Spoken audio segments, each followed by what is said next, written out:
No, I'm going to be using all this company. I'm going to be using baking soda and vinegar. You know,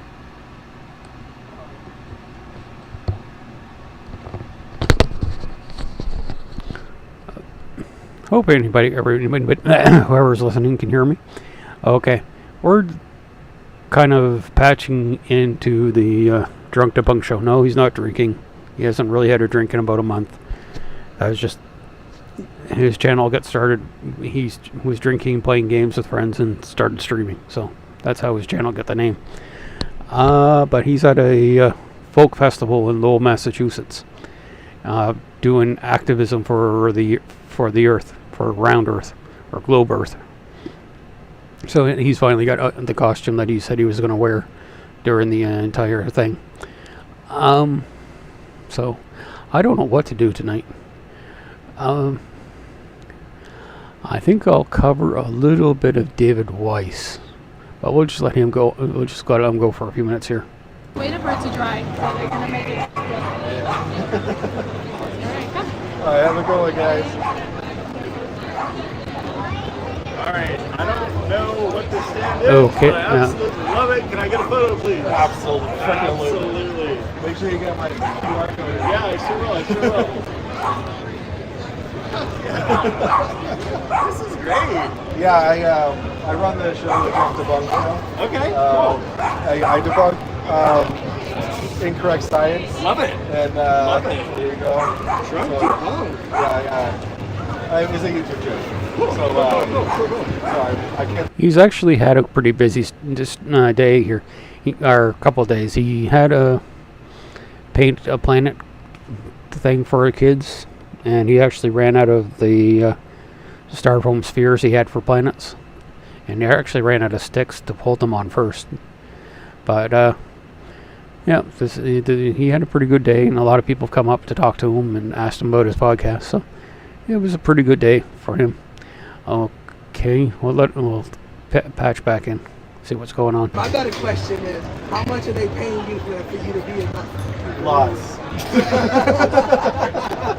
Like, my man, like, I know that shit gotta be at least 4 digits for you. Well, a lot of the podcasters actually have other jobs besides doing this, so this is an extra activity. Most of it comes out of their own pocket. For him to get this stall and all the materials for the stall, he had to actually do streamathons, which he stayed out for like 24 hours a day or something, or not, well, just for long periods of day, and people donated money, and this happened over several weekends. Like more money they donated, the longer he would stay going. So it ended up going over 3 weekends. So a lot of this money is not government agencies, and actually nowadays in the U.S. especially, government agencies are probably not spending much money on science outreach. Universities probably are, but NASA, as they just got the big budget hit, probably lost a lot of their public outreach budget, and he's doing this off a phone, so that's why it buffers once in a while. So Yeah, it's because, hold on.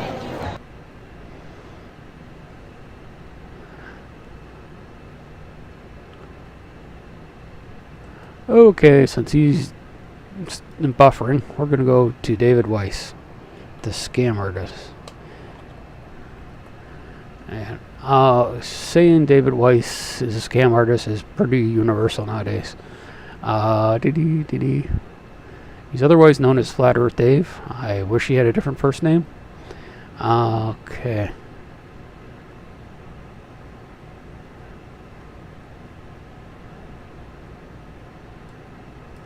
See, these are just his interviews.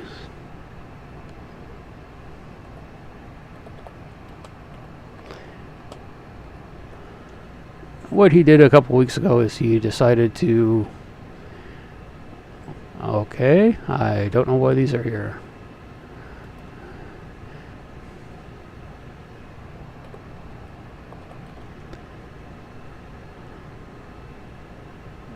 There it is.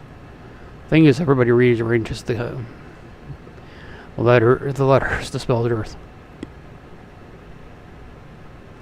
Okay, he tries to have these discussions with ChatGPT. The thing with ChatGPT is, what it does is scan the entire internet looking for text to say.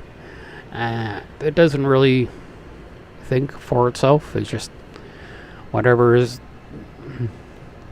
on the internet, good or bad. So let's take a quick look through this. I don't think I'm going to be doing much tonight. It's just there's just a lot of people streaming tonight for it. It can measure the time it takes for signals to travel between the towers and your phone. By comparing these signals, the network can estimate your location.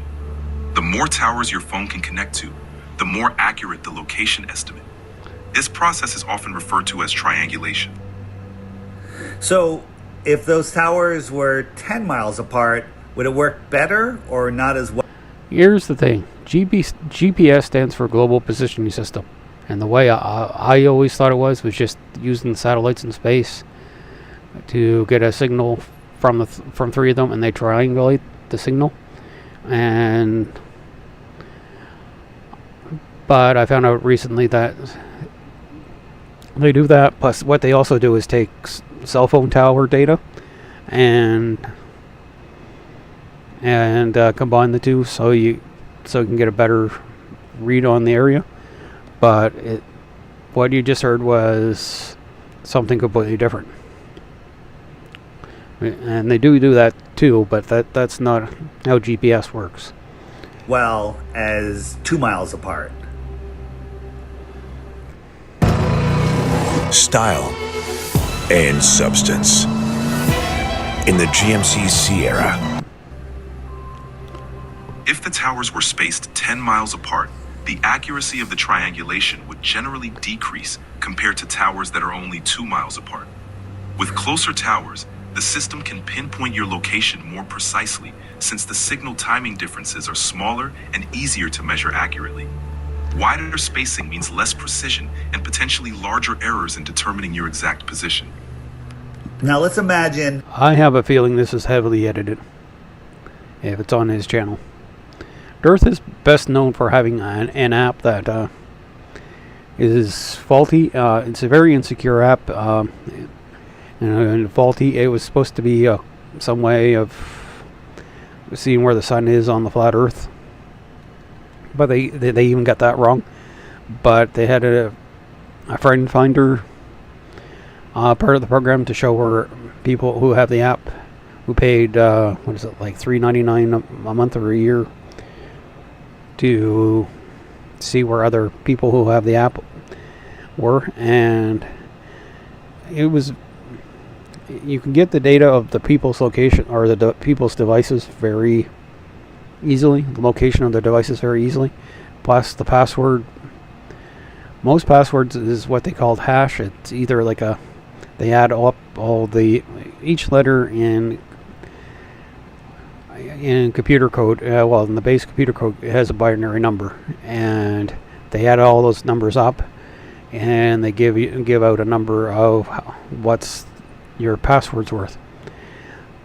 His app didn't do that, and kept it actually pretty open up. So there was a white hat hacker last March who found all these flaws and told a guy named Michael 2 or MC2, and MC2 has been trying to get him to change the program, and there's people actually trying to get a lawsuit because the app violates certain privacy concerns, especially in Europe. So they're trying to sue him for refunds for the money that they spent getting the app. So also, he's also famous for issuing a bunch of challenges that when people show that he's wrong or have proof that he's asking for, he won't pay up. So that those cell towers were on the backs of trucks, big trucks that can drive around, and they're all moving in different directions, keeping a general spacing of 5 to 10 miles apart. but all of the cell towers are moving, and I'm moving also. Would it be easier or more difficult to get an accurate location in a system made that way? Has anybody seen a truck with a giant cell phone tower on the back of it? I haven't. Plus, also, GPS is used out at sea and in very remote areas where there's no cell phone towers. So how does it work in those areas? That scenario would definitely be more challenging. When cell towers are stationary, their positions are known and fixed, making it easier to calculate your location. If the towers themselves are moving, the system would have to constantly update the positions of those towers in real time and factor that into the triangulation. GPS calculations do that. How they do it is the signal is timed from where, the satellite sends out a clock code, and it tells what time it is, and then each satellite does the same, and it sends it down to a phone, and the phone has a computer chip in it that can do the calculations. It actually takes in part of the calculations actually takes in part of general relativity and special relativity, because you're in a gravity well and you're moving. The satellites are moving fast enough. So the computer chip does the calculations, and then by the difference between the time in the satellite and when it gets to the phone, it can figure out fairly precise where you are. And it depends on which programs you're allowed to use, because for the longest time the military had the most precise ones. I don't know if they still keep that under wraps, but that's how it works. It's just calculations on a phone that can do millions of calculations a second. So, and there's no taking a signal out, finding the distance is nothing for the cell phones to do. This adds a layer of complexity and potential for error, since both the phone and the towers are in motion. In short, it would be more difficult to get an accurate location in that system. So, if those towers were 50 miles apart, would there be any accuracy, or would it just be not usable? With towers spaced 50 miles apart, the accuracy would be much lower. The greater the distance between towers, the harder it is to get precise timing measurements and accurately determine your location. Over such long distances, small timing errors can translate into... He's trying to set it up so it looks like GPS is nearly impossible at the distances and everything moving. Very large location errors. In many cases, it might not be usable for accurate location tracking, especially for applications that require fine precision. It would be more of a rough estimate rather than a reliable pinpoint. So let me ask you this. If we had stationary cell towers and there was some gaps on where some cell towers were, and there were some areas of no coverage, that makes sense that area of no coverage would be in the same spot. Like, we could predict a spot that has no coverage today would have no coverage tomorrow. Would you agree with that? Yes, exactly. If the cell towers are stationary, areas without coverage, often called dead zones, will remain consistent unless something changes in the network infrastructure. If there's no signal in a certain spot today, that same spot will likely have no signal tomorrow unless new towers are installed or existing towers are adjusted. So yes, those coverage gaps are predictable and stable over time.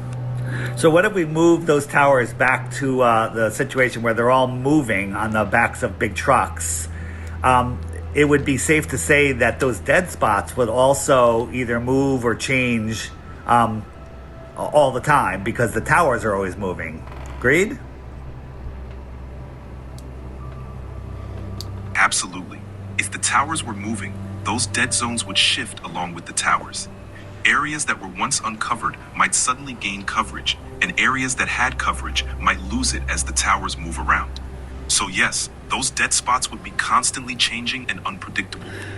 So let's say we have that same scenario, and we raise those towers to make them 25 miles tall, because the taller the tower, the bigger the coverage. Will that help the accuracy of the location if the towers were now 25 miles high, moving around on trucks? Raising the towers to 25 miles high would definitely increase the coverage area, since a taller tower can broadcast signals over a much larger radius. However, that wouldn't necessarily improve the accuracy of the location tracking. While you'd have fewer dead zones and broader coverage, the triangulation accuracy depends on having precise timing differences between multiple towers. The height of the towers wouldn't resolve the fundamental issue of the towers and your phone all being in motion, which complicates the timing calculations.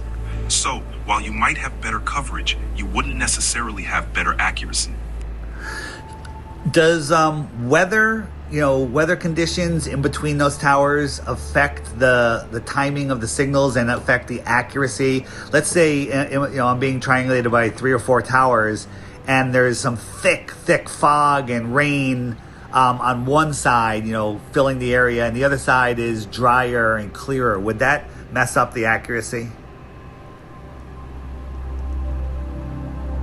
Yes, weather conditions can impact signal propagation and timing. Heavy rain, fog, or other atmospheric conditions can cause signal delays or attenuation. That means the signals might take slightly longer to travel between the towers. Okay, I don't know what wavelength the GPS satellites work on. Both cell phones and GPS work on radio waves. But the longer the radio wave, the more likely it is to get through clouds and rain and stuff. Shorter wavelength light or radio waves would have problems getting through rain and stuff. This is why 5G, it's a very short wavelength. I don't know the wavelength off the top of my head, but it's more scattered by objects. That's why you have to have pretty much a clear line of sight, or pretty good line of sight, to a 5G station to get 5G. So, but it depends on the wavelength. And your phone, or they might degrade in quality. This can introduce errors in the timing measurement that the triangulation relies on, which could reduce the accuracy of your location estimate. So yes, adverse weather conditions can definitely affect the accuracy of location tracking. I noticed that the location surfaces on my phone is actually very accurate. If I leave my phone in my car in my driveway and I go in my house, I could check the location of my phone and it'll show it that it's in my garage or in my car, in my driveway, just a few meters away. That would suggest stationary towers and not moving towers. Would you agree? Not really. Well, as I said, the cell phone towers help in pinpointing the where you are, but they do have to have the GPS satellites in space as well. Everyone's talking about the pink salt trick that melts fat while you sleep, but does it actually work? Watch and see. Honestly, I don't want to say. Yes, exactly. The high accuracy of your phone. Pink salt trick seems like another scam to check into, but not for now. Location services is largely due to a combination of stationary cell towers, GPS satellites, and Wi-Fi networks. Because these reference points are stationary and your phone can use multiple methods to refine its location, it can pinpoint your position with a high degree of accuracy. Yeah, also, everybody pretty much has Wi-Fi in their house, so that probably helps pinpoint where you are in the house. So hold on, you just threw in GPS satellites in there. So now you're telling me that part of the triangulation is not only cell towers, but also satellites at the same time? Dirt thinks, I think Dirt thinks AI is basically repeats back what he says, but it is actually checking the entire internet to find the answer. Yes, that's correct. Your phone's location services typically combine multiple methods. It uses GPS satellites to get a global position fix, and it can also use cell towers and Wi-Fi networks to refine that position. Now, the GPS satellites, they're moving, are they not? Yes, GPS satellites are indeed moving. And how far away are they? GPS satellites orbit at an altitude of about 12,550 miles, or roughly 20,200 kilometers. So wait a minute. You're telling me now that we have stationary towers on Earth that could calculate my location within a few feet, but we're using satellites that are, did you say 12,000 miles away? Yes, that's right. You said earlier that just making them 20 miles away would be less accurate, but now we're using something 12,000 miles away and it's moving?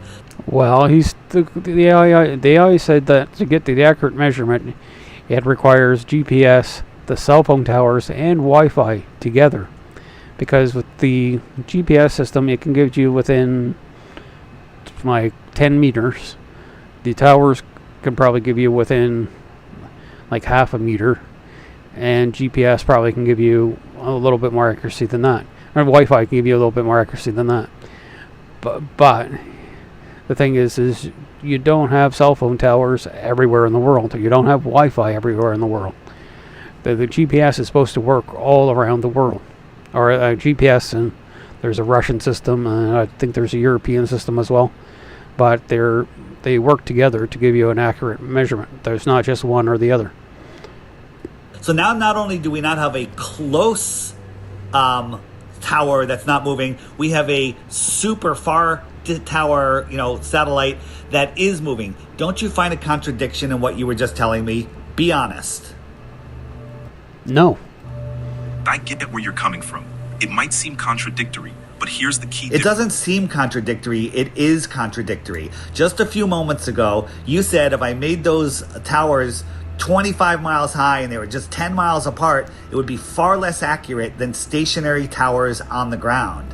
And then also you said that if there's a dead spot with stationary towers, the dead spot would remain where it is. And if they were moving towers, it would... The thing is, if there's a dead spot, you have GPS above you, which can beam down light from above. And so if you've got a mountain that's a hill or a building that's that's blocking your view, the GPS view, the satellite can see from above. It would move, but my cell phone has dead spots that never change. But if it was using satellites, which are moving, those dead spots would change. And at 12,000 miles away, how much accuracy loss have we got there? I see your point, and it's a valid question. The difference is that GPS accuracy doesn't rely on a single satellite. It uses signals from multiple satellites simultaneously, usually at least 4. By combining the data... Oops, I always thought it was 3. It's 4, but more satellites, more accurate. From these satellites, your phone can triangulate its position very precisely.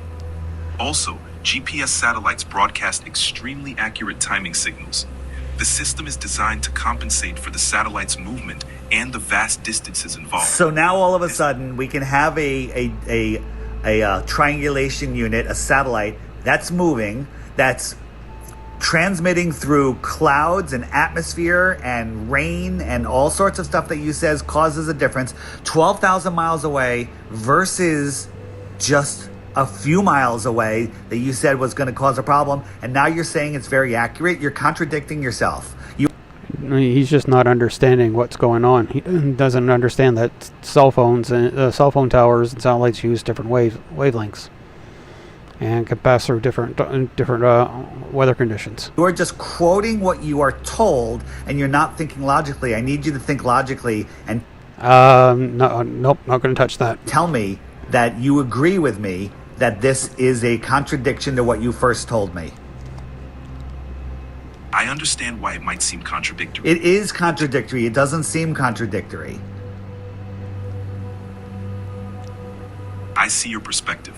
The key point is that GPS and cell tower triangulation operate on different principles and scales. So now we have different systems that are working together to calculate my distance. Why wouldn't the cell phone just use towers, which is extremely accurate? They're not moving. They have a power source versus satellites that somehow are falling around the Earth while the Earth corkscrews through space in 4 different directions at once, magically somehow stays up there, magically has power. Here's the thing: the Earth goes around the gravitational center of the solar system, or the center of mass of the solar system. There's actually kind of two. One's in the center of the sun. One's just within the atmosphere of the sun. So that's where the Earth orbits around. Then the sun orbits around the center of the galaxy, and then the galaxy's moving through the universe. About the corkscrew motion,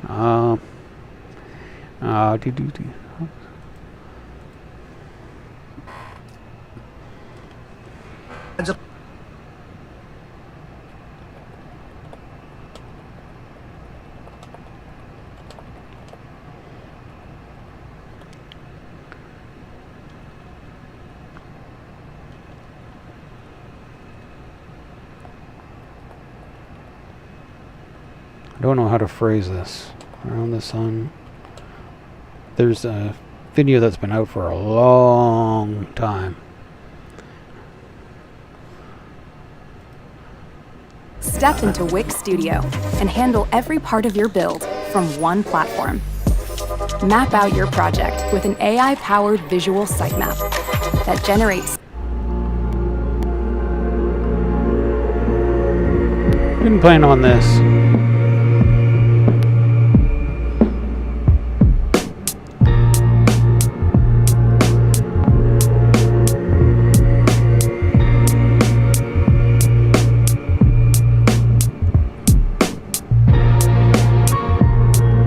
This is kind of misrepresenting things. It's not a vortex. It depends on how you kind of plot things. Because depending on your point of view, you can make this plot. If let's say the center of the galaxy is over in this direction, and then the sun's moving this direction. There is kind of you're plotting this in space and time, so it does look like there's a corkscrew, but all the planets are still orbiting around the sun. Is just they just throw in the time parameter as well. So it looks like it's corkscrewing, but it's not really corkscrewing or vortexing. But a lot of people misrepresent it, and a lot of the flat earthers don't get certain things or about motion. But where did he go? Oh, dear.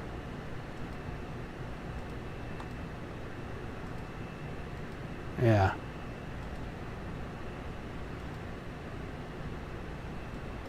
Did I lose Earth?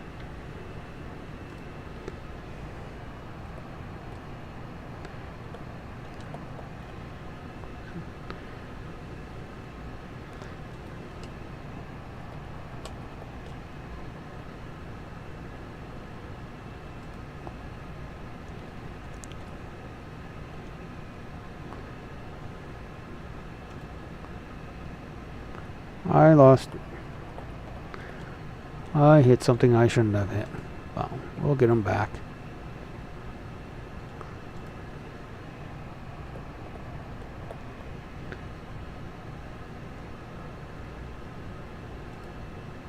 No one went to the moon. It's the same thing with like Kherson and Ukraine and the Donbass and Russia and stuff. Like he's in Ukraine. He's like Okay. Yeah, once no one went to the moon. Once they It's the same thing with like Kherson and Ukraine and the Donbass and Russia and stuff. Like he's in Ukraine. He's like, you people are saying about Ukraine is not true. I'll debate any of you on it. I'm the same way with the moon landing.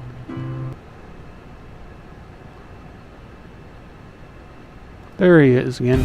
Introducing Rogers Satellite, so you can get more coverage than ever.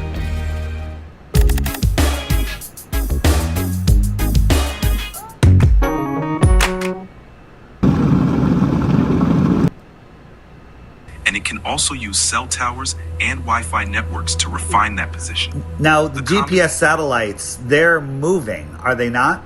Yes, Dave, moving at orbital speeds. Oh, you are so going to have a big issue with that, aren't you, Dave? Yes, GPS This is somebody else satellites debunking. Oops. Sorry, where's Wally? Okay, since I messed that up, I'll go to another one.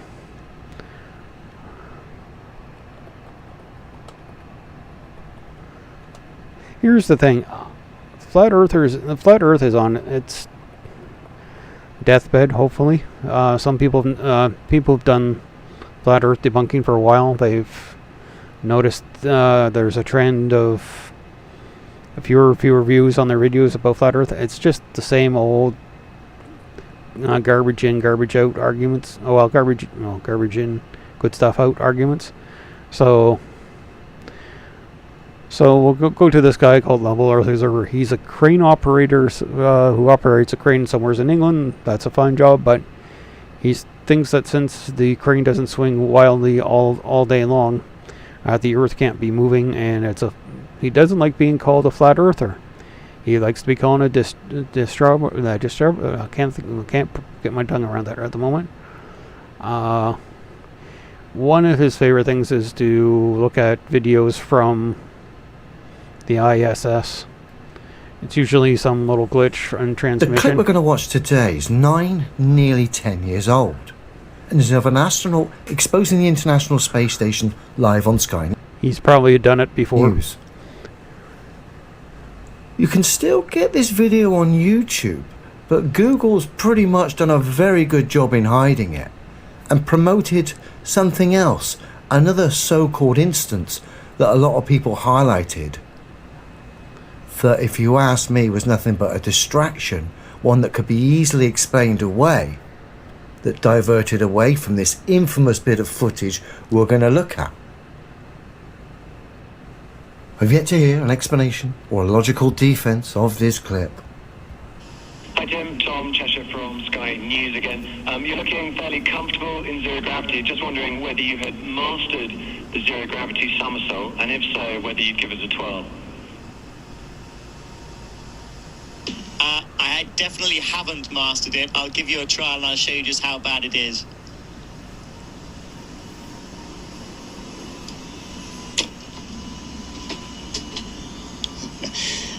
Practice makes perfect. Give me another week. So what we've just seen there is Tim Peake attempting to do his first somersault on the International Space Station. Problem is, halfway round, we heard a noise of something seemingly giving way or snapping. And at that point in time, Tim's somersault was interrupted, almost stopped dead, as his directional vector changed from going in a circle to suddenly dropping as if he was here on Earth. And of course it coincided, like I said, with the sound of something snapping. A lifting device perhaps? I've yet to hear anyone come up with an explanation or any... This is one of their usual arguments. If somebody does a somersault, there's some kind of harness. Nobody sees any evidence of a harness, but they think there's a harness. If something's snapping, he probably hit his foot on something on the floor or something nearby. And when you're flipping upside down, your center of gravity is probably changing, and so you're probably going a little bit. So it probably go a little bit lower, but doesn't really anything look fake there. But you'll go on for a few more minutes. The words pantomime will probably show up. What's the other one? I haven't looked at a Level Earth Observer video in a while. So usually pantomime usually shows up, but anything logical in defense of this clip. Let's watch it again. I definitely haven't mastered it. I'll give you a trial and I'll show you just how bad it is.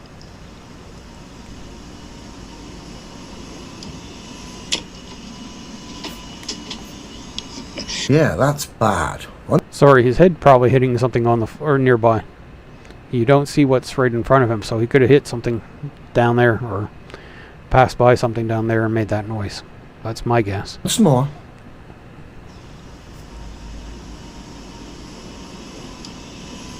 there's the malfunction, and Tim drops straight downwards. Directional vector, like I said, changes from a circle, a somersault, to one of suddenly dropping. To me, it just looks like he got snagged on something below the camera. No one has come up with an explanation or any kind of logical defense of this clip. Now, not long after that infamous clip we've just seen occurred, this came out, and this was kind of pushed, where we had Bush Sr. visit NASA's control room while Tim Peake was supposedly on the ISS. And I believe this was the damage control, because this was released and a lot of people jumped and said that this was proof that Tim was using a green screen and this was evidence of fakery. But this can be easily explained, unlike the other clip. And this has been pushed big time by the Google algorithms. You can find this in the Google search engine, which, like I say, can easily be explained away. But you can't find anything to do with the other clip, where Tim's somersault fail gives the game away, because there's no defense of that. So I believe this came out as damage control. I mean, think about it logically. Would you really be that blasé in the control room with that many people in there and show the fakery at play on the screens? No. The lie works best with just a few knowing. It looks like he's being projected onto a TV that somebody's taken a picture of. And having most people actually genuinely believe it.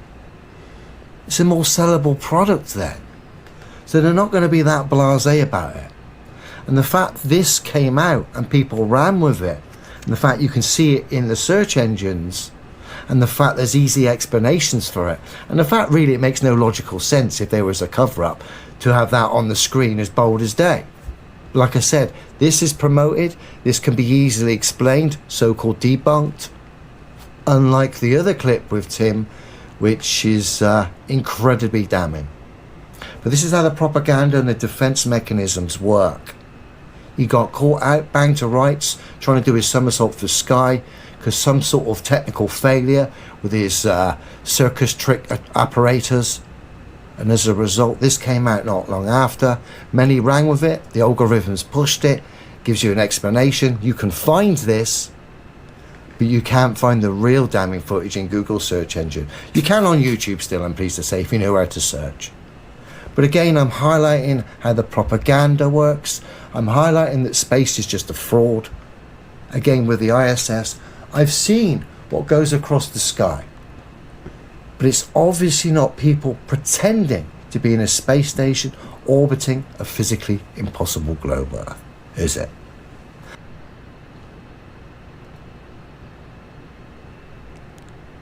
Oops. The clip we're going to watch. Oh, let's take a look. This is about the space shuttle.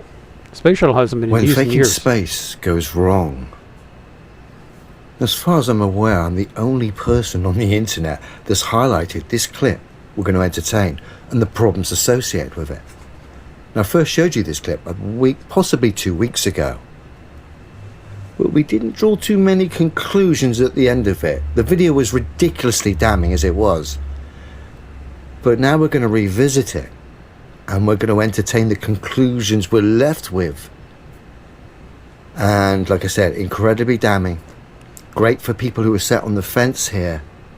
Remember, for all you fence sitters, my stance Thankfully, his videos aren't long, but let's see what he's going to get into. regarding this subject of space and the Earth is I simply stand by what's physically true. That way, I eliminate propaganda, shady characters, conceptual ideas. I simply stand by the physical truth of this Earth. That gives me a foundation. I'm going to skip through it. He doesn't know the physical truth of the Earth. Space, it only gets worse. So let's have a look. The mission, STS-51, the narrator, Frederick Gregory, who at the time supposedly was a rookie pilot on the space shuttle. Frederick went on to become a NASA administrator. Frederick's narration is great and makes for a wonderful story until you actually cross-reference what Frederick's saying. And when you cross-reference it, it really is incredibly damning, and the conclusions we're left with, aren't great. So let's have a look. We're going to play the full clip. It's what? Just over 3 minutes. And then we're going to dissect it up, and we're going to delve into the conclusions we're left with, which we didn't do previously. And if you're a space fan or you're someone on the fence, it's time to wake up and smell the coffee. Crew patch was designed by the daughter of one of our crew members, Carol Lind, Don Lind's daughter. Did an excellent job. We were very pleased with it. While Challenger waited out on the pad for us, we were having breakfast. This is the morning breakfast. You notice we carried the motif of the gold and silver team across. The biggest trick about this was eating breakfast with those shirts on and then packing them up and get them on board the shuttle so we could have them on board for our crew picture. Exiting the quarters, we all marched off to the van, gave our usual happy wave, and we're ready to go out to the bird.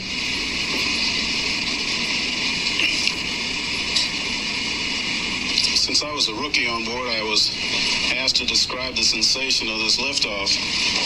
We had an awful lot of training, a couple of years worth, but nothing fully prepared me for the actual sensation of those main engines starting and then eventually those solids sliding. And I'll tell you, this son of a gun really rattles when it takes off. I kept looking out the window and Bob would say, "Go back to your instruments." So the pilot's job is not to observe, but to monitor and make sure that everything works properly. After we took off, of course, we had a big roll, and something very unique in this picture, in this series of shots, we're going right up the eastern coast of the United States. We'll flash back and forth between this outside of the window shot and the orbiter actually from the ground, but I think it was spectacular. We can see the horizon come upward right up the eastern coast. I commented to Bob that we have just gone through some clouds. Those clouds we just went through were at 42,000 feet, so you can tell we were really traveling upward.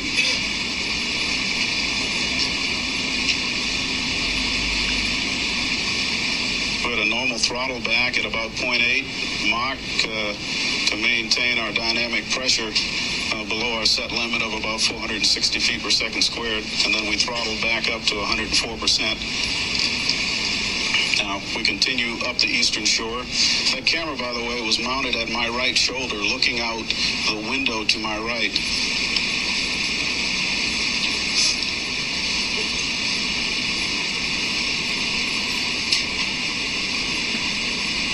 That was the Chesapeake Bay. You can see the Chesapeake Bay. Potomac River there, into the Washington area. Delaware Bay, the Sea Isle coming up on Atlantic City to the right of the screen. The next thing you'll see is Long Island. Certainly doesn't take long to get up there at all. There's Long Island coming up on the right side. You can see Manhattan there. We'll go right on out the tip of Long Island. See the northern and southern shores out there, the Hamptons. And the next thing you see is Cape Cod, and all of this is real time. This is how fast we were going. Actually, pretty slow compared to our actual flight when we got up to 190 miles. There's Cape Cod there in Boston. So what I did was identify two very distinguishable landmarks that we saw in the footage. I then measured the distance between those two landmarks. In this instance was Delaware Bay on the left and to the beaches of Cape Cod.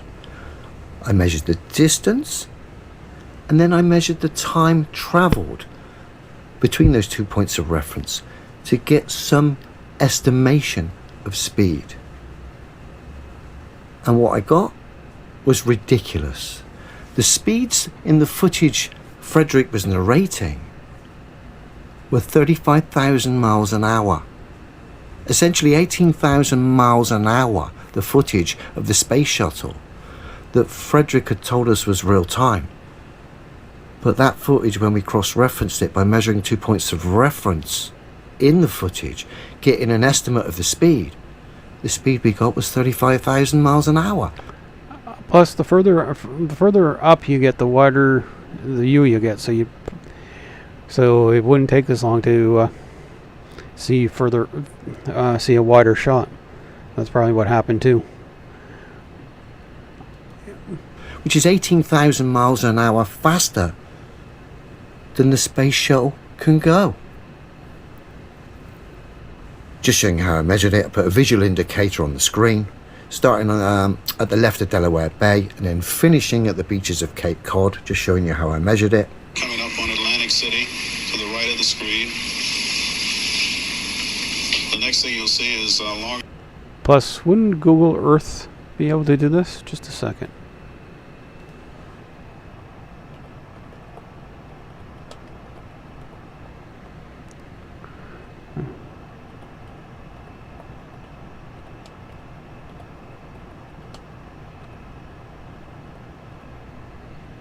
Where's it? Delaware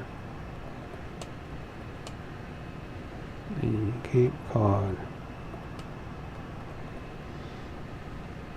It's Cape Cod, who knows?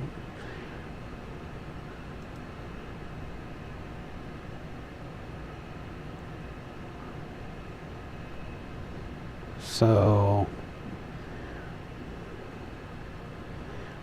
by road it's 439 kilometers. What did he say?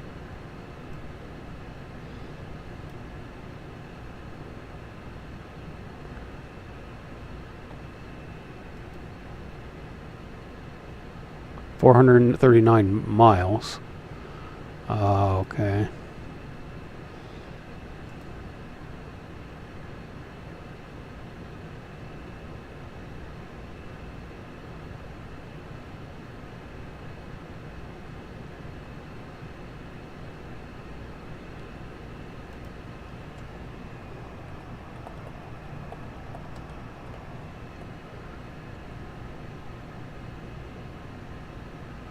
Okay, the approximate straight line distance between Delaware and Cape Cod is 238 miles. And here he has it at 344. So I could account for some of the difference. So, what does he have there? Time for...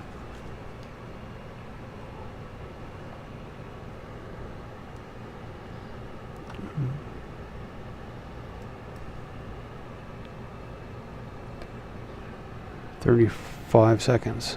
So let's see.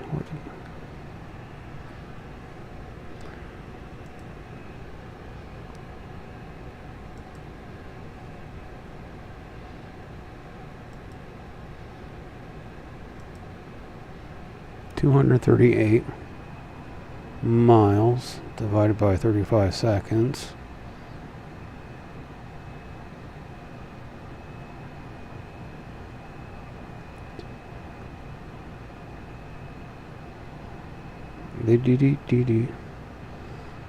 Oh. Okay. Sorry, I gotta think things out here. 60 seconds.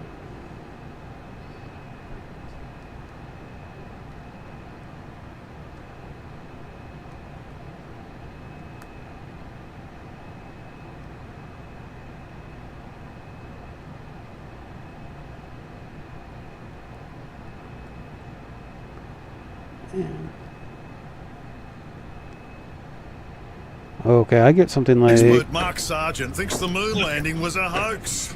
Technically, the moon itself is a hoax. Right, but betting with Sportsbet's new iPhone app? I could do this standing on my head. Thanks, Gravity. Sportsbet's new iPhone app. It's foolproof. Sorry. FTFE show. Welcome. Sorry for that. I get like 24,536 kilometers, which is still about 7,000 kilometers too fast, but it's a lot closer. So he's way off in his calculation. So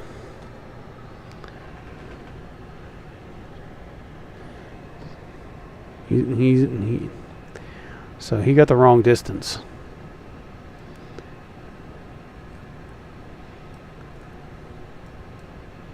So maybe he got the wrong time too.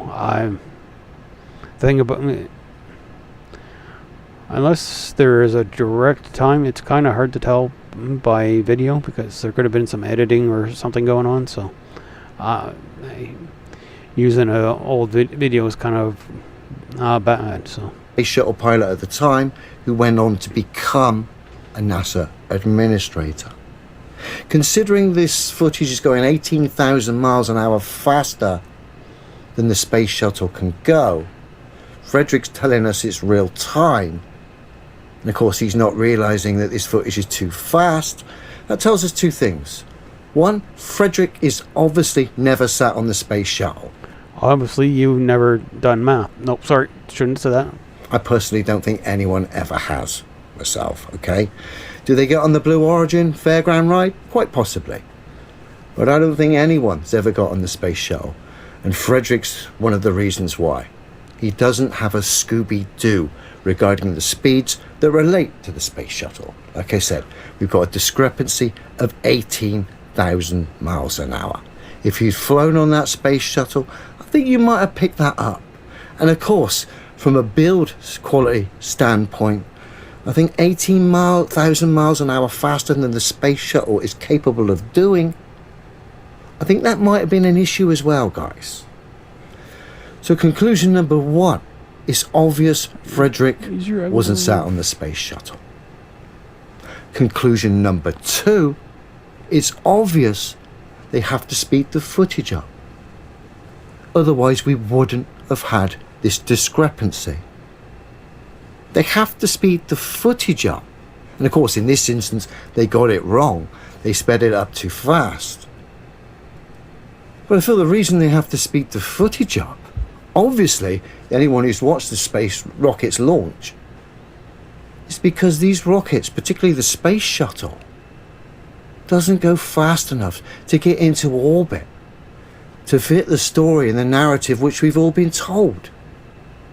And of course the fact they've had to speed this footage up highlights that. And of course if these rockets aren't going as fast as they claim, then they can't get to orbit anyway based on the stories we've been told regarding space and the Earth. And then when you look at Frederick's narration, it would seem no one sat on them rockets either. So it would seem these rocket launches are just firework displays for the naive and the gullible. Incredibly damning footage. Like I said, I don't think I've seen anyone on the internet highlight that footage.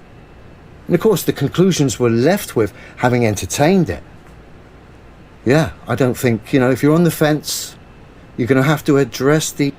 Plus, also, if they're going into orbit, their arc is probably slightly longer than it is on Earth, so that could probably adjust the speed down to the 17,000 kilometers, or 17,000 kilometers or 17,000 miles per hour, I forget. But that could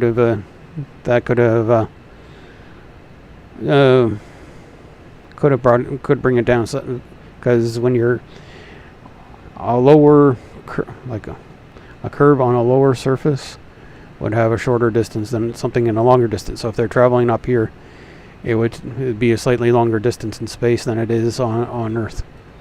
These things, I know it might be uncomfortable, but the psychology that's involved in this subject is the main barrier. I know it's difficult because it's uncomfortable territory to go against things that we've all been told to be true. But when you address it with an honest heart and no bias, it becomes quite obvious things are up. And of course, when you test the validity of the globe Earth theory, which we've all been taught at school, it quickly falls apart based on the physicality of the Earth. And of course, that alone highlights the space story of sphere rocks, air pressure system rocks residing in the middle of a vacuum with space stations in free fall around them. But of course, when we entertain the space story, it's not done well enough to fool people with a little bit of common sense and discernment. You just got to cross-reference this stuff and look at the narration. And it all falls apart. Okay, before we do another Level Earth Observer video, and yeah, here's the thing about doing these things live. Sometimes it takes a few minutes for your brain to go, that's what's going on. So, yeah, if my original ideas is wrong, that's all right, but that's thinking for yourself. There's. See how Mikey's doing. So, a little rough morning. Rain sucks. Not doing. I'll just wait for people to come in. I hope he doesn't mind I'm streaming part of this. He's been at it for 6 hours today. Probably time to pretty much time to close down. Well, the thing, he was busy, so he used up a lot of his materials.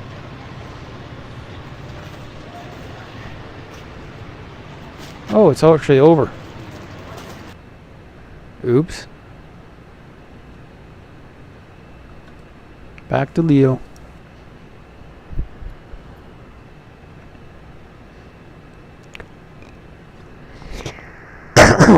Excuse me.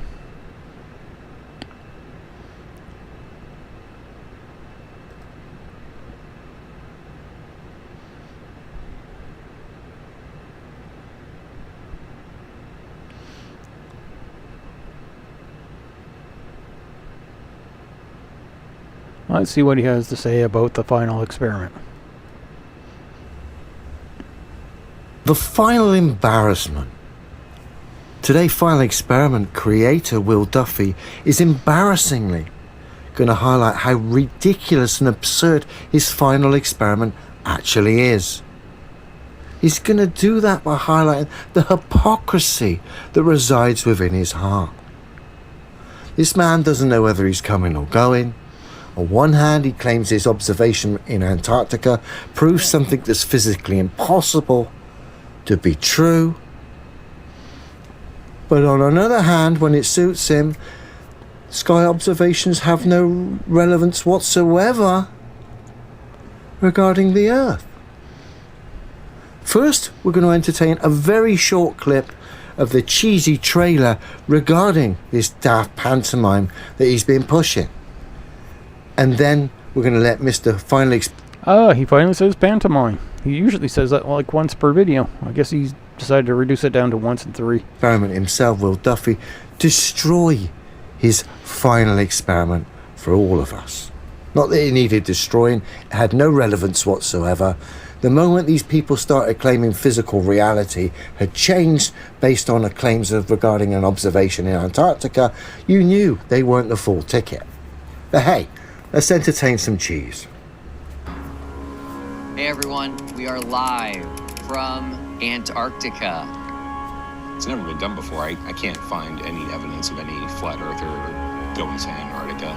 And certainly can't find any evidence of a group of flat ant. You had all that playing to yourself. Not one of you thought to take a pendulum, hang it from the plane, and prove that tower cranes could be dead still and plumb, whilst doing the ludicrous speeds the globe Earth theory suggests. Not one of you did that. The thing is that the tower crane is that when you build the tower crane, you have the momentum of the Earth with you. And when you move a plane and start moving it relative to the Earth, you have to change the momentum. And that would start the pendulum from moving into moving. That's why they didn't hang a pendulum from from the airplane. Plus, the speed in the airplane changes from time to time for various weather conditions and for just the general movement. Shame on you, because you know the results. Every pendulum that's travelling will deviate from the plumb. Fact, proving the globe Earth theory is physically impossible. And you supposedly were very close to the South Pole. Why didn't you take Foucault pendulums down there as well as another scientific practical demonstration? Shame on all of you. This was never about physical demonstrations, the truth. This was about creating a false dichotomy and hoping to gaslight people, naive minds, off the back of that. But Will Duffy's going to destroy all that anyway. Globe Earthers going together to try and prove each other wrong. I was alerted that our flight was the #1 tracked flight yesterday. They were 400 miles in. Whoa. So this was part of the final experiment?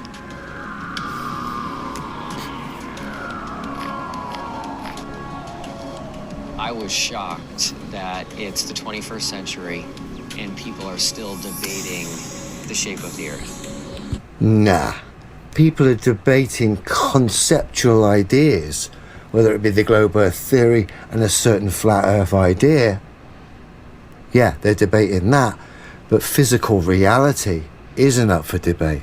And we all know that proves the globe Earth theory is impossible. That's why we had to entertain this final experiment. But of course, the truth comes out in the end anyway, as Mr. Final Experiment himself is going to highlight to us all how silly his observation, his final experiment, actually is. Bear with me. Now we've got Mr. Final Experiment himself, Will Duffy, in a debate, I believe, a couple of days ago with a guy called Sean here. And Will Duffy's about to destroy his own creation, The Final Experiment, before the documentaries even come out. We all knew the globe Earth theory was physically impossible anyway, and that this final experiment was nothing more than a propaganda stunt. But now we're going to see the hypocrisy and the disingenuous ways on show here as Mr. Will Duffy exposes himself and the final experiment in this debate, like I said, which was a couple of days ago. Listen. Ishan, let me answer. I want to point out to the audience, you are evading the topic of the debate, which is the shape of the Earth, by talking about the sun. Did you hear that? And again. Ishan, let me answer. I want to point out to the audience, you are evading the topic of the debate, which is the shape of the Earth, by talking about the sun. And once more.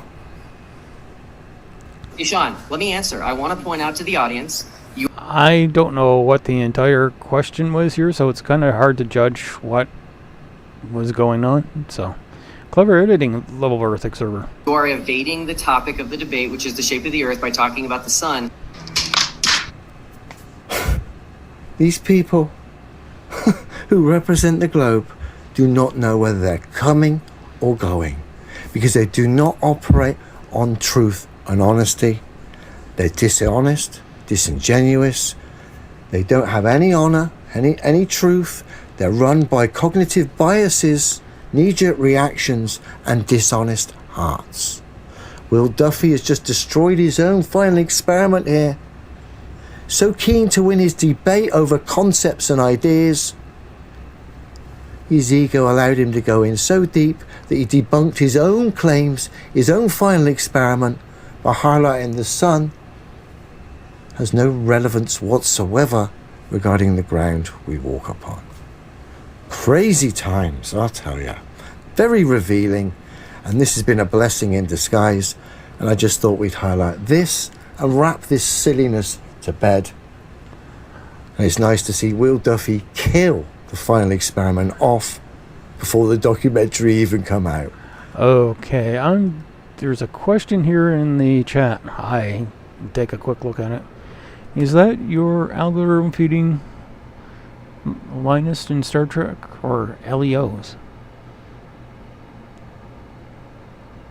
I have no idea what he means, but is that your algorithm feeding Linus in Star Trek? Oh, I think he means the stuff on the side. That's probably mine. Yes, I do like Star Trek and Linus. Oh, well, here's the thing about a couple years ago, I was looking to build a new computer, which I'm using now. That's why I got into watching Linus and a few of the other ones, and they're kind of entertaining to see and plus it's kind of nice to see what's going on in tech. Also, most of the time, we'll watch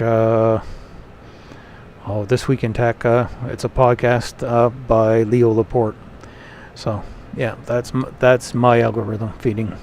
Sorry for... Okay, now I know what that was all about. Okay, I might do one or two more of LEOs. They're not hard to debunk or talk about. I have no idea what he's talking about there because he edited out the question Sean and them were talking about.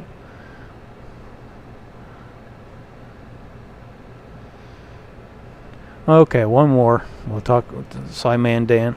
Simon Dan is the Space Debunk channel. Is a channel from England. And he does a lot of flat earth stuff and other things. He's up to doing a video a day. Dave McKeegan is one of the people who actually went to Antarctica, and so is the guy, the Jaronism or Jaron. So we'll see what they're gonna talk about in this one. What Level Earth is gonna talk about in this one. Challenge, starring Simon Dan, Dave McKeegan, and Jaronism. I say starring Simon Dan and Dave McKeegan. Dave McKeegan ran away. Flat out ran away from the Space Debunk Challenge, which is strange considering he's supposed to be a debunker, a defender of space. I don't know what I have no idea. Could be an older video from Level Earth Observer about the Space Debunk Challenge, but well, let's see. Yet when the Space Debunk Challenge came up, he ran away. And so did Simon Dan, another so-called debunker, defender of space. He ran away from the Space Debunk Challenge. It's probably just as well he did, because one of Dan's heroes, someone he's going to cite in a minute, is actually part of the Space Debunk Challenge, and they're going to mug Dan off and make him look rather silly. So it's probably just as well he did run away from the Space Debunk Challenge. But one person, bizarrely enough, stood up and said, I'm up for the Space Debunk Challenge. I want to debunk Leo. And bizarrely enough, that person was Jaronism. So Jaron, we're going to entertain in a minute, as he attempts to... Jaron went to Antarctica and realized that the Earth was a globe after being in Antarctica. And now he's debunking the flat earthers. It's like a reformed smoker telling people not to smoke, or a reformed drinker not to drink. So, and actually him and Dave McKeegan went through 3 very long live streams together, talking about the evidence of the moon landing, because Jaronism believed the moon landings were fake, and afterwards Jaronism didn't. Jaron, most of the flat earthers are either because they're true believers, or they're in for religious reasons, or there's a spectrum, and they go towards like scammer. They're just in it to make money. Dave Weiss would be one for making money. There's a guy named Nathan Oakley who's probably in it for the money. Woodsit is in it for the money, but he's been quiet lately. And there may be some problems in his personal life, like his wife leaving him and being in another state. So that could be why he's been quiet. He's had to focus on that. But a lot of these people are, and when Woodsit right now is trying to pivot into some other conspiracy theory to make money off of people by getting them to watch their videos and stuff. So we're going to see what else is going on here. Take on just one of the videos of the Space Debunk Challenge. But first, let's see. My point was, Jaronism was a guy who was just generally questioning the shape of the Earth, and he didn't understand what was going on, and he eventually came to become back to normal in a couple areas. Dan. I was reading about how SpaceX have launched a rescue mission for the 2 astronauts stuck in space. A place which Level Earth Observer, of course, does not believe in. Should we check in with one of the stranded astronauts Dan's talking about? Yeah, why not? Awesome. And obviously I do want to ask... You guessed it. One of the astronauts Dan's talking about Butch Wilmore supposedly stranded on the ISS. Butch is part of the Space Debunk Challenge, the very challenge Simon Dan and Dave McKeegan have run away from. And there's a good reason for that. Look. The spacecraft that brought you up to the International Space Station was manufactured by Boeing. Do you have any suggestions for them for next time? Boing. Sure. Boing. And we'll share all of those, and they've made some great strides and wonderful positive impacts on the human spaceflight. And No, it all makes for a fantastic story until you apply a bit of common sense and logic. And you can see that Butch is supposed to be in a weightless environment. The moment he jumps up, he should keep going until some sort of force, whether it be his head planting into the roof of the space station or his arm bracing and stopping him from doing that. But Butch is not having those dilemmas whatsoever. He's just bouncing up and down in an impossible way if he was on the space station. Remember, Simon Dan cited this story as, I don't know why, as some sort of something. And you entertain the stranded astronaut. His height also depends on how much energy he's putting into the little bounces. So if he puts just enough just to go up and down, he probably won't go that high. It's just bouncing sci-fi for the silly people. Now, the one person that did man up and said, do you know what? I'm going to have a go, is Jaren. Let's see how Jaren got on. So Jaren spent just over an hour on his live the other day trying to debunk this clip. I've compressed it down into a short sort of highlights, if you like.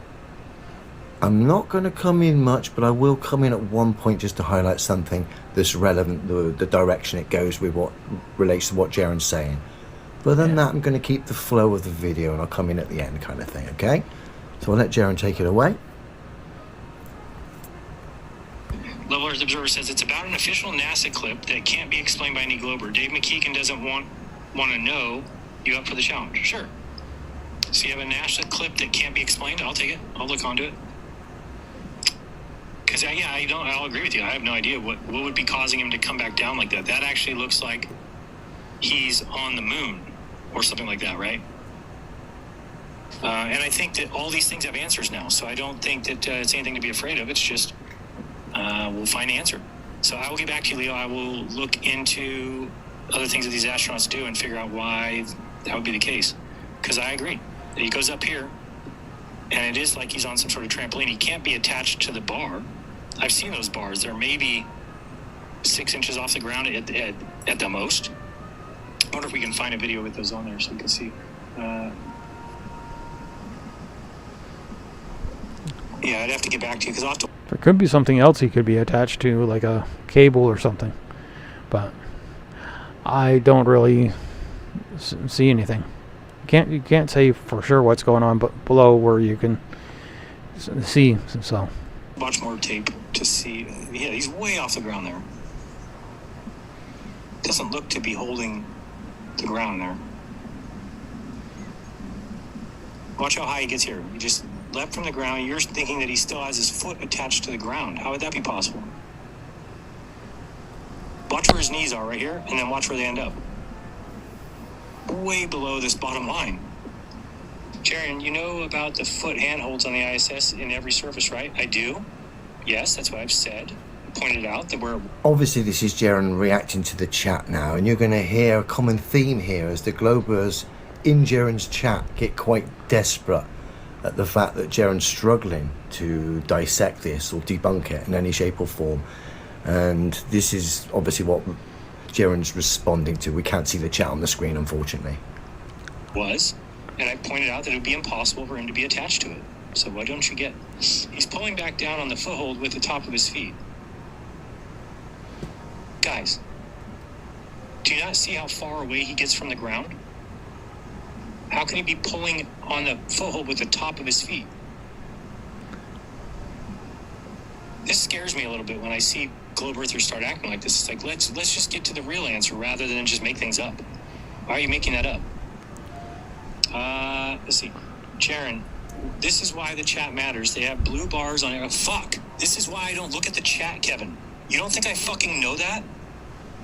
You just keep repeating the same thing. We all know he has footholds. Leo said it. I said guess it. it's Leo's Everybody in the screen chat there I'm saying it. seeing. Here you are, just keep repeating yourself. He watches Toon. This is why the chat matters, man. They have blue bars on every wall to help keep their hands and feet under to pull themselves towards whatever surface. Right, but he's going too far from the surface. He can't be on the ground and be doing jumps 2.5 feet in the sky. It's like, why is this so difficult for people? And why can't we just talk about it?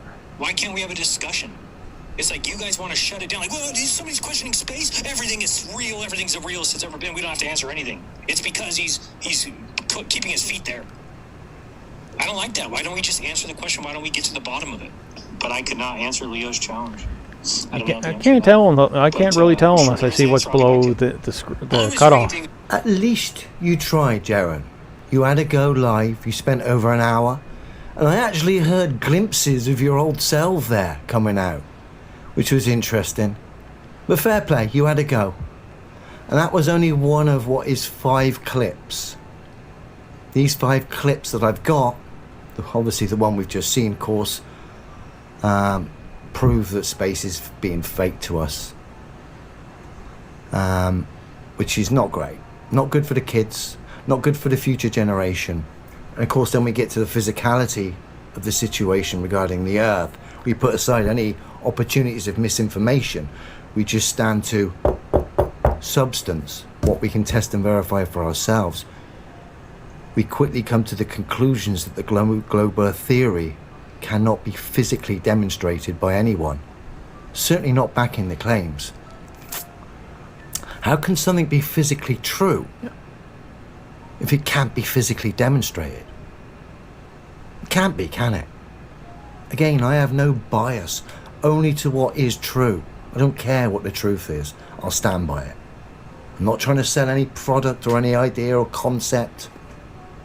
I'm just simply a guy sharing his own flavour, highlighting the absurdity of space, the absurdity of what we're being told, highlighting these mainstream characters online that don't want to attempt to debunk the things they're supposed to be experts at, because they know they won't be able to debunk it, as Jaron has just shown you.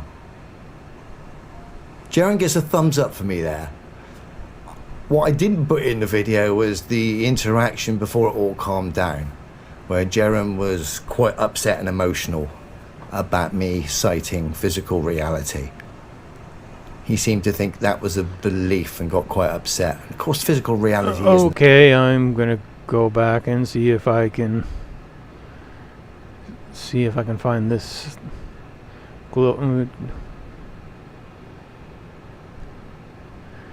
this challenge.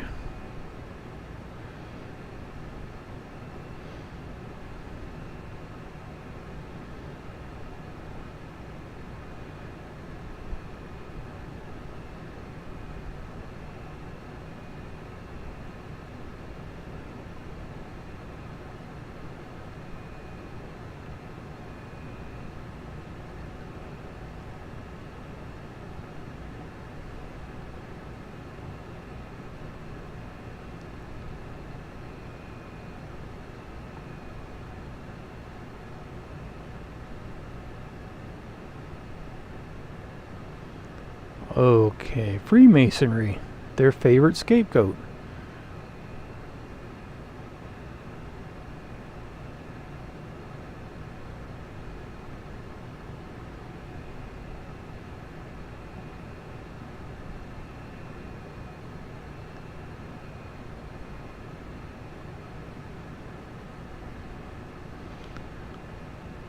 Okay, maybe this is it. Let's see. The globe Earth fraud. Today I'm going to destroy the globe Earth theory, and I'm also going to highlight the 2 top boys for the globe, the 2 top representatives online. Channel aren't about truth. Most will know that anyway, but I'm going to spell it out for the newbies who perhaps are on the fence looking at this subject. 1, we're going to destroy the globe, and 2, we're going to highlight the globe's top boys here, like I said, aren't about truth. if anything, is quite the opposite. First up, we got Simon Dan, the globe's top boy. Dan's going to highlight the contradictions that reside within the globe Earth concept. These contradictions are going to make it obvious for all to see that the globe Earth theory is physically impossible. You can't have it both ways, guys. Time and time again, the flat earthers always say, but can you feel the Earth move? Of course we can't, because we're in constant motion, which according to physics means we may as well be stationary. Constant uniform motion means we do not feel it. And it is the same as saying that we're not moving. So Dan's just stated we're in constant uniform motion, and it's the same as saying we're not moving. But now, listen to Dan as he has to address the other parts of the story that are associated with the globe Earth theory, the contradictions. The orbital velocity of Earth gets faster and slower as it orbits the Sun because of its elliptical orbit. Once more, sorry. Time and time again, the flat earthers always say, but can you feel the Earth move? The thing is the motion is the change in the change is actually fairly small, so you wouldn't be able to feel it. We don't need to feel the change in the speed to exist, so our bodies aren't adapted to feel the change. That's why we don't feel it, largely.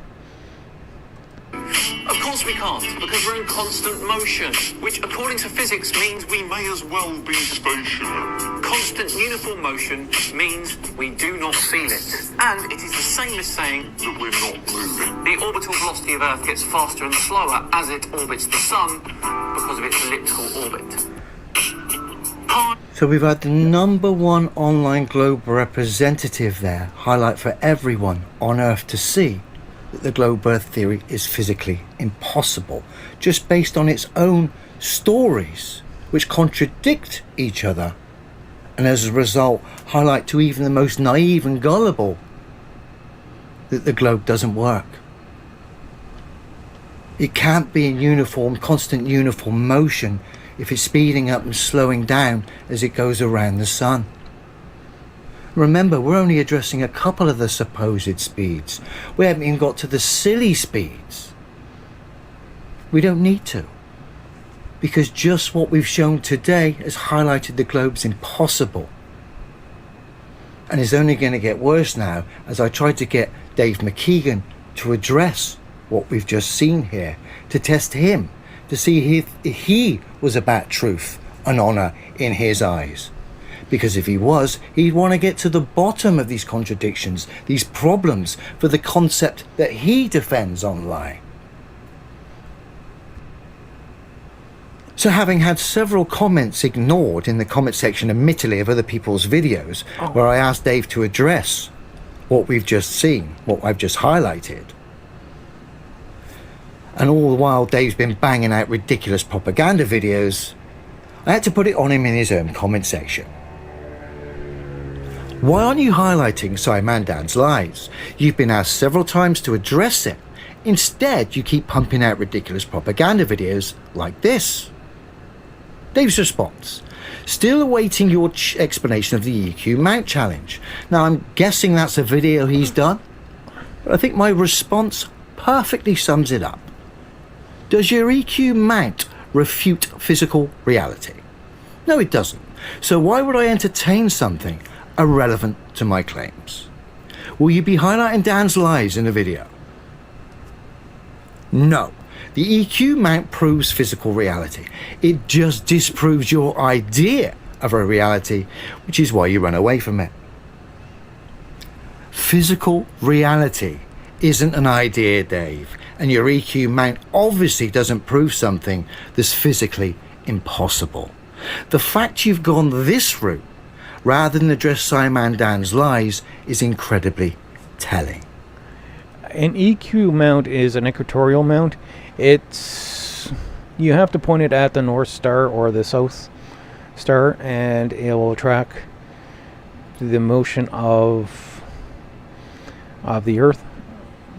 Okay. This will be going probably into things. Okay. Many years ago, I worked here. And you see, this is an equatorial mount of the new telescope there. I happened to have this up earlier for another conversation. But you can see how it's pointed kind of towards, it's angled. That's so it can follow the motion of the Earth. It actually goes the other way, so when the star goes this way, the telescope goes this way, and it appears that the image stays in the middle. Now we're gonna go into as more bragging. The previous this telescope here has only been there since 2014. The observatory itself has been there since the 1970s.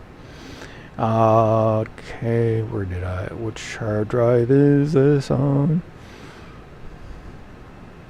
And you should sue me for trying to sing.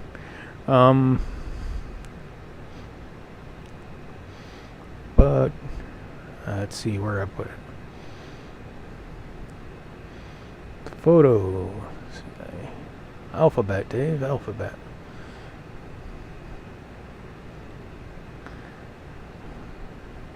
I do show these pictures a lot, but it just to help demonstrate certain points.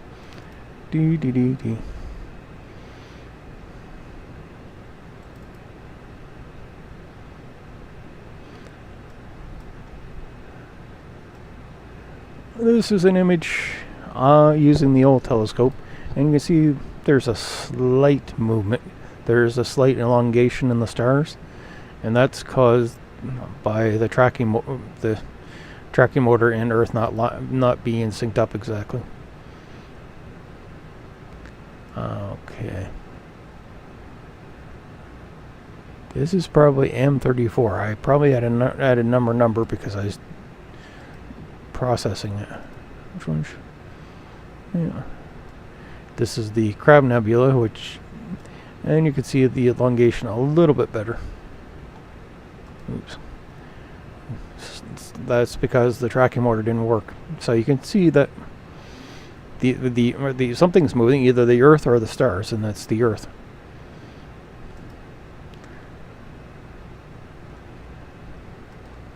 And the telescope director and the woman is Tiffany Fields. The director, I think that's Vincent. Oh, I can't think of his last name. It's Vincent. Dr. Vincent something.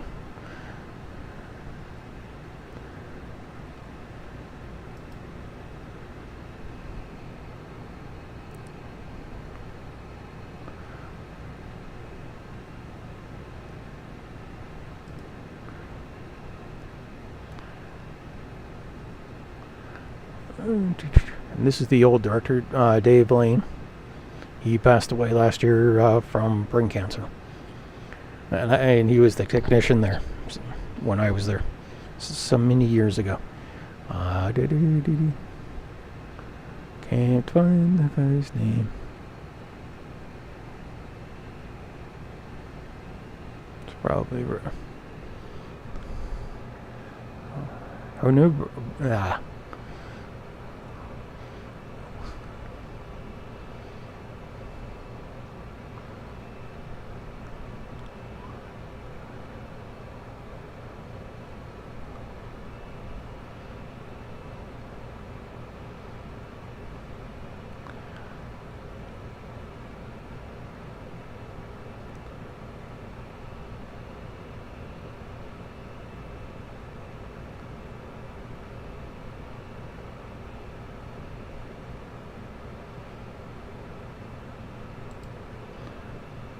I know his name's on the main page, so faculty and staff. Vincent Herneau Bernay, and I'm probably mispronouncing it wrong, and they'll probably be grumpy at me for that, but that's just to show Now let's get back to Leo.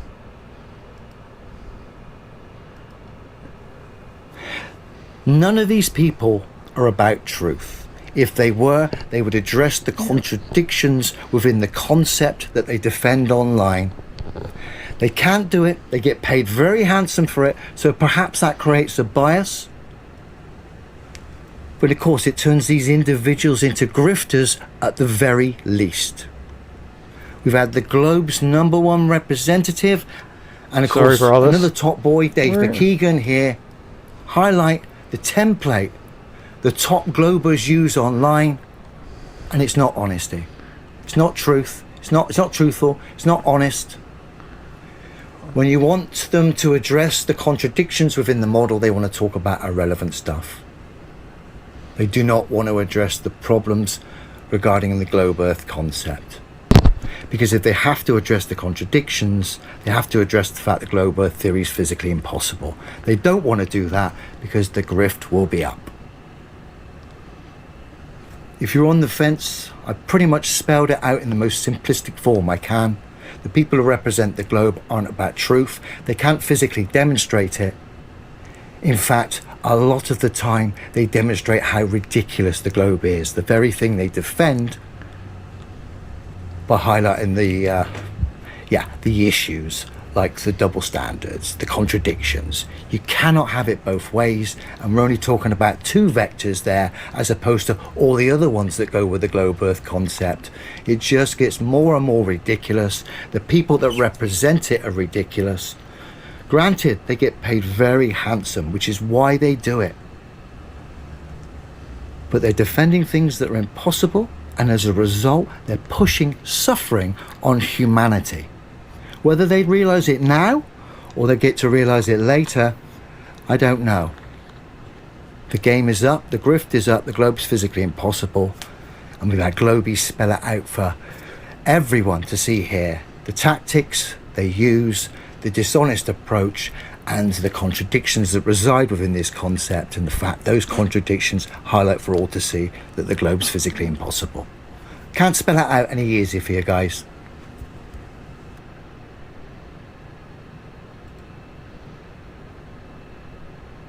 Oops. The globe... He doesn't really present much evidence. It's just him going on and on about things.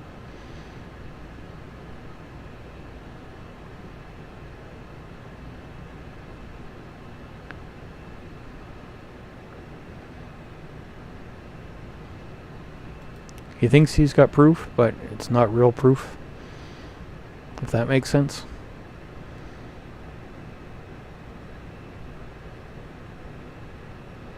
Okay, this is going to be fun. Have you been brainwashed? Have you been brainwashed? Well, I think we should all take the test and find out and test ourselves here. You up for it? Let's do it. And this is where the action begins. I'm at the mouth of the Severn River in the Bristol Channel. The official mouth is that bridge there in front of us. I'm going to play this short clip, and I'm going to highlight several points of reference, the mouth of the river being one of them.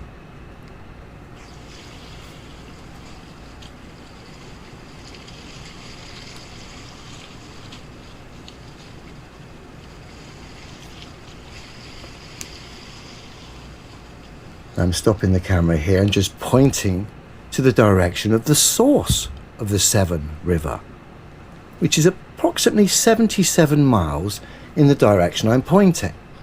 77 miles as the crow flies, okay? And here is where the test begins.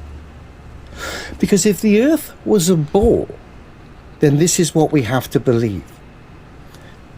With the source of the river being 77 miles away from the mouth of the river, according to the globe Earth mathematics, there should be a difference of 3,953 feet difference between the 2 points of reference.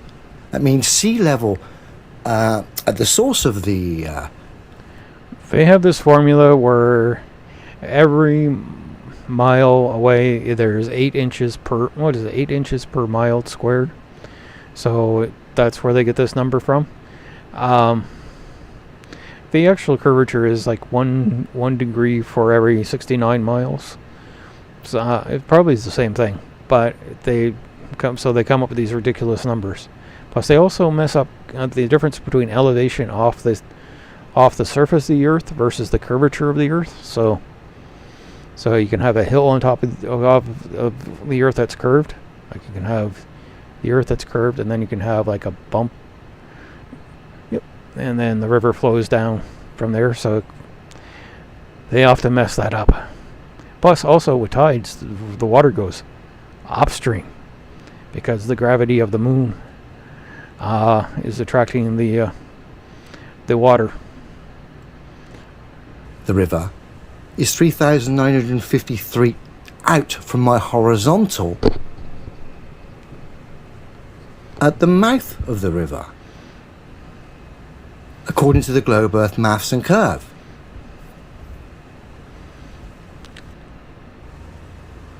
What that means is when you take into account the elevation height of the source of the river, which is 2,000 feet, you take into account the Globe Earth mathematics, how much curve there is between the 2 points of reference, the source and the mouth of the river.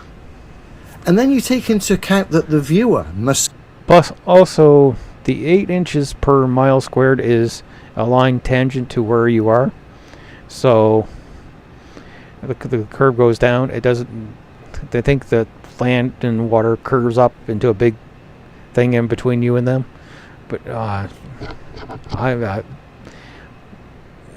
sometimes it's hard to conceptualize what goes on in their head. Self here. If the Earth is a ball, we're told wherever we stand upon that ball, we're on the top of it. And wherever we look, the Earth is descending downwards away from us. Curvature, apparently, okay? Okay, you have a ball like this, and you're standing here, and you're looking like this. So the curve goes down like this. That's where that 8 inches per mile squared comes from. So when I'm stood at the mouth of the river, I take into account the elevation height of the source, which is 2,000 feet. And then I take into account the Globe Earth mathematics, which is 3,953 feet. If I'm to believe the Earth is a ball, I've got to believe the source of the river is 1,953 feet below sea level, my horizontal, at the mouth of the river. Essentially having to run, the source of the river has to run uphill.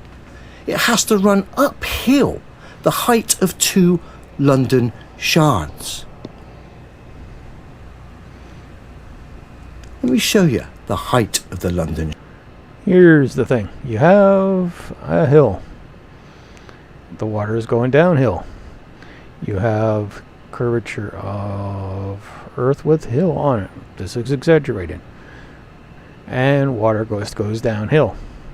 You still have the curvature going down this way. And you still have hill here. Shard, if you're not familiar. 2 secs.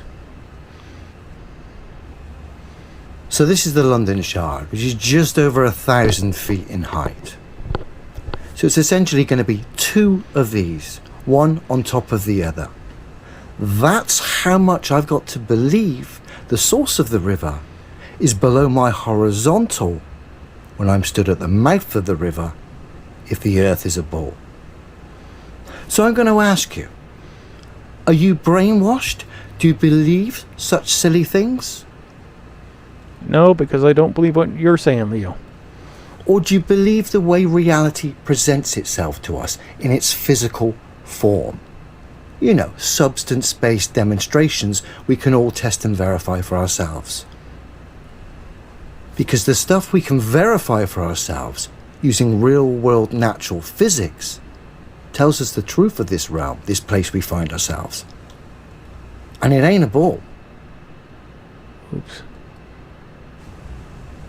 Have you been brainwashed? No, we've answered that. trying to find this space challenge. Maybe it's not on his channel.